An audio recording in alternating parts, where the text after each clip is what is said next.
السلام عليكم، كي دايرين؟ لاباس عليكم؟ نتمنى ان شاء الله تكونوا بخير وعلى خير. اليوم ان شاء الله غادي نقدموا حوته اللي في الفران معمره. المقادير بسيطه وكتجي بنينه وسهله ودغيا كتوجد. الحوت كيبقى عندنا طري، كيبقى من الداخل فتيته، تجي فيه واحد البنه زوينه بزاف. هنايا ندوزو لتحضير الوصفه. عندنا هنا حوته، الحوت اللي بغيتي، الحجم اللي بغيتي. هنايا كنشدوها كنفلحوها مزيان وكنديروا نعصروا عليها الحامض. ضروري نفلحوا داك التفلاح هو اللي كيخلي العطريه كتدخل معها والحامض. نعصروا عليها الحامض مزيان.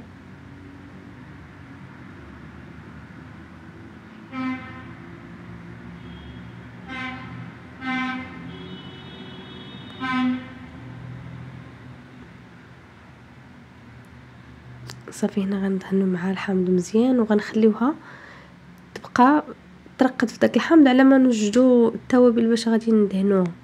عندنا هنا القزبر ومعدنوس،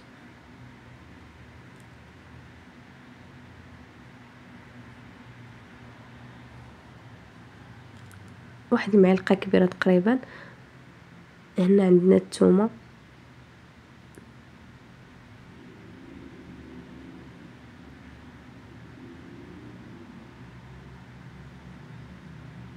واحد 4 ديال الريوس ديال الثومه.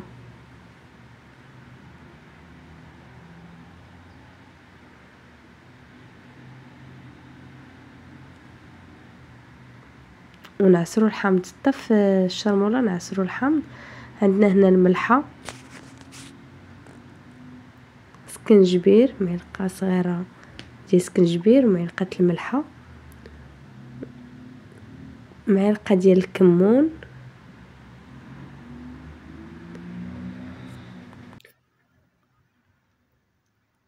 راس ديال المعلقه ديال البزار، فلفل اسود، نص معلقه ديال الخرقوم،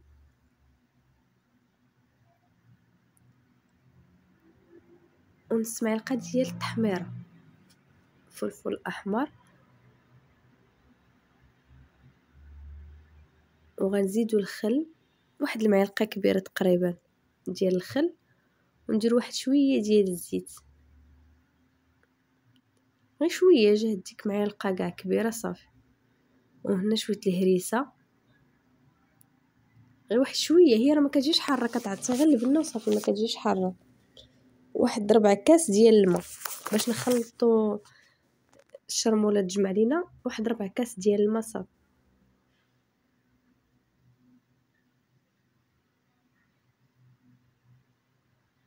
كنخلطوا كلشي. هنا انا كنزيد واحد راس المعلقه ديال القزبور يابس، نسيت ما درتهاش من الاول.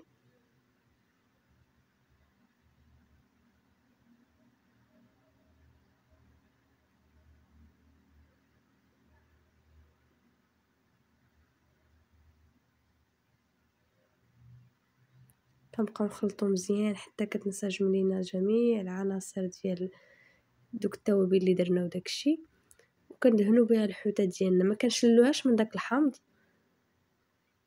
كنخليوها في داك الحامض وكنزيدو ندخلو مع الشرموله شويه.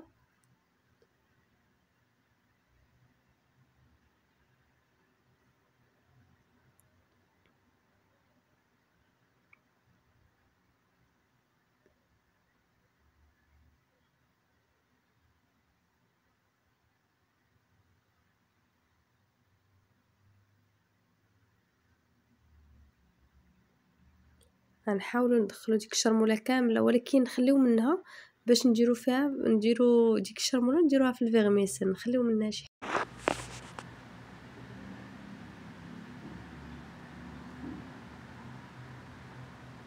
صافي هنا من بعد ما دهنا الحوته كامله غنخليوها تشرب الشرموله شويه. هنا عندنا الفيغميسل اللي كنكونوا طيبنا الماء ودرناها فيه واحد 5 دقائق. نبقاو نقطعوها بحال هكا حتى تولي لنا صغيره، نبقاو ندخلو فيها المقص ونقطعو باش ما تبقاش لنا طويله بزاف. هنا داك شويه الشرموله اللي خلينا غنديرو فيه الفيغميسل، والكميه ديال الفيغميسل على حسب الحجم ديال الحوته. هنا عندي شامبينيون اسود، غسلته مزيان ورقدته في الماء واحد 5 دقائق، من بعد قطعته صغير. وعندي الزيتون مقطع خضر. هنا زدت واحد شويه ديال القزبر يابس. صافي وغنخلط كلشي وغنعمر به الحوته.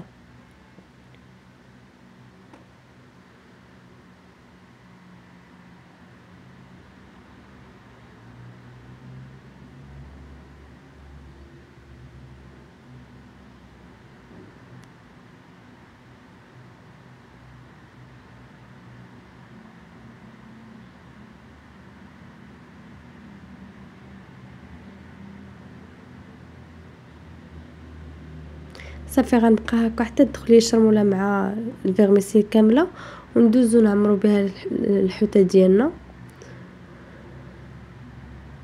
كنعمروها مزيان. هاد الحوته كتجي اقتصاديه، يعني حتى اللي ما متوفرش ليه الحوت باش يعمر ولا شي حاجه، فبهاد العماره بوحدها كتجي بنينه، كتجي فيها البنه زوينه.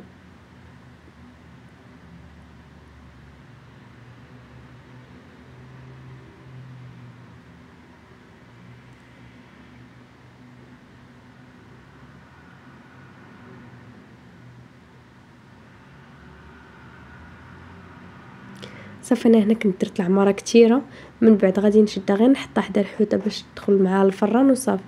هنا كنفرشوا ورق الزبده للحوته ونلويوها فيه مزيان.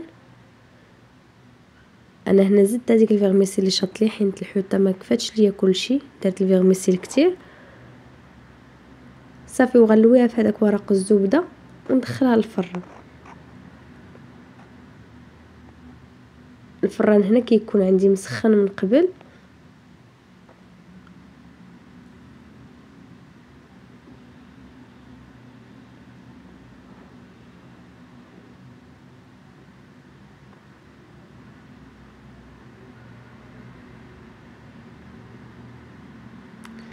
صافي هنا غندوزو للمرافقات اللي غنديرو مع الحوته. غندخلوها للفران سخون من قبل على درجه الحراره 170 لمده ديال 45 دقيقه. هنا كنشدو مطشه كنحكوها، غنديرو هنا واحد زعلوك اللي تيجي زوين حتى هو تيجي بنين كيتواتى مع الحوت. هنا عندنا واحد 2 مطشات كبارين، عندنا 2 ريوسه ديال الثوم،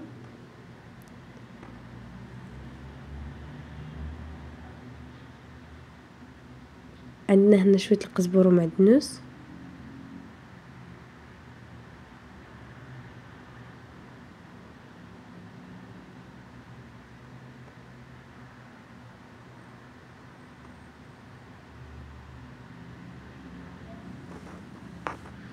هنا نص معلقه ديال القزبر حبوب،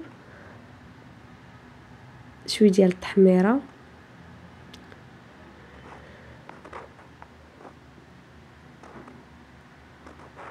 شويه الخرقوم، وشويه ديال السكنجبير، وشويه ديال الابزار.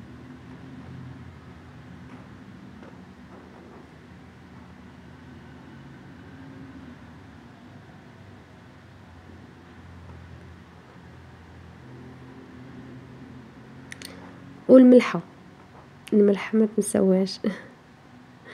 انا كنديرو كلشي في مقله كنشحروه مزيان، ماشي كنشحروه كنخليو ما تشطيب باش تطيب منها الحموضه. دابا غير غنشحروها ومن بعد نزيد فيها واحد شويه ديال الماء ونخليوها طيب مزيان، عاد غنضيفوا عليها داكشي الاخر اللي بقى.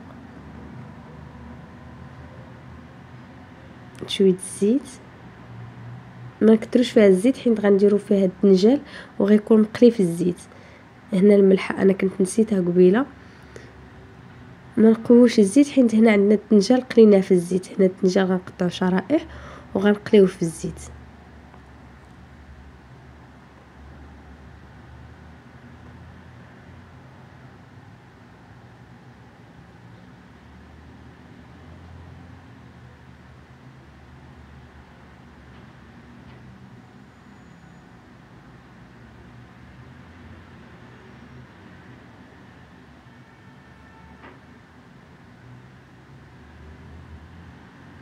صافي هنا من بعد ما قطعنا الكميه اللي عندنا ديال الطنجال كامله، هنا عندنا مطيشه طابت،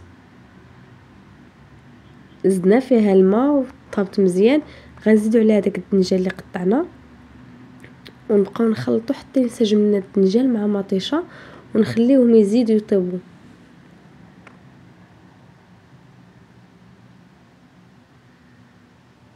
فهاد الدنجال تا هو كيجي زوين، تيجي لذيذ بزاف وكيتواتى مع الحوت.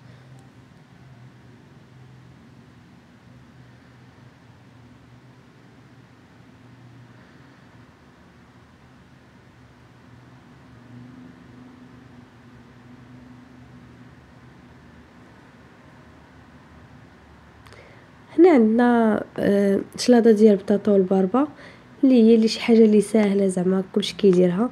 هنا عندنا بطاطا مقطعه مربعات صغار مسلوقه والباربه وكذلك.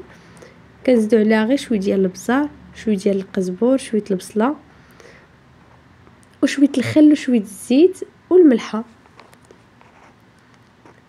هذه شلاضه اللي اليوميه ولكن كتكون زوينه، كتجي لذيذه بزاف.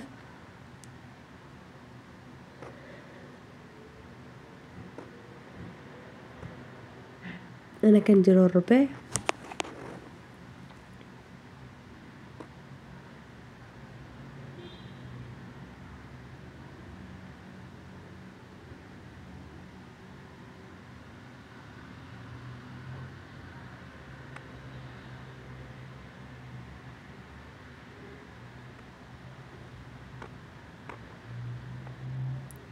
وهنا كندير واحد راس معلقه صغيره ديال الخل. هاد الشلاضه كتبغي الخل وشويه الزيت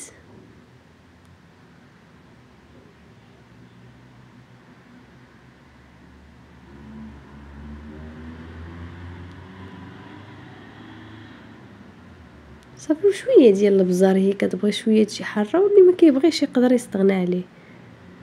هي غير هكا كتجي زوينه، واللي كيبغي البصله حتى هي البصله كتجي فيها زوينه. صافي هنا خرجنا الحوته ديالنا من الفران وهكا كيجي الشكل ديالها.